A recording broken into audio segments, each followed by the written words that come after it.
আজকে আমি গিয়েছিলাম কার্তিক পুজো উপলক্ষে নিমন্ত্রণ বাড়িতে। না মানে আজকে না, গিয়েছিলাম দুদিন আগে, বা ভিডিওটা দিতে আমার একটু লেট হয়ে গেছে। যাই হোক, আজকে আমি কার্তিক পুজো উপলক্ষে একটা ফ্রেন্ডের বাড়ি যাচ্ছিলাম। প্রথমেই আমরা চলে এসেছি মাঝেরহাট স্টেশন। আর আমাদের বেরোতে এতই দেরি হয়েছে যে প্রথমে ট্রেনটা আমরা মিস করে যাই, তারপরে ট্রেনটার জন্য ওয়েট করছিলাম। ফাইনালি আমরা ট্রেনে উঠে গেছি আর তারপর পৌঁছে গেলাম হচ্ছে বালিগঞ্জ। আর এখান দিয়ে ট্রেন ধরে হচ্ছে যেতে হবে বারুইপুর। তো এরপর ট্রেনটায় এত ভিড় হয়েছিল যে আমি আর ভিডিও কন্টিনিউ করতে পারিনি। তো দেখতেই পাচ্ছ তোমরা, সবাই এখন ট্রেন থেকে নামছে, কতটা ভিড়।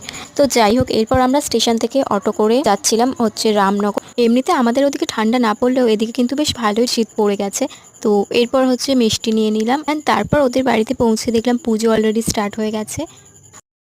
তো এরপর পুজো কমপ্লিট হওয়ার পর আমরা বসে গেছিলাম এখানে প্রসাদ খেতে। আর এখানে হয়েছিল খিচুড়ির সাথে লাবড়া। আর ভোগের খিচুড়ি খেতে যে আমি কতটা ভালোবাসি সেটা তো তোমরা সবাই জানো। আর তারপর দিয়ে দিয়েছিল এখানে চাটনি আর পাঁপড় ভাজা। তো গাইস, আজকের মতো ভিডিওটা এতটাই। দেখা হচ্ছে আবার পরবর্তী কোনো ভিডিওতে। ততক্ষণের জন্য টাটা সবাইকে।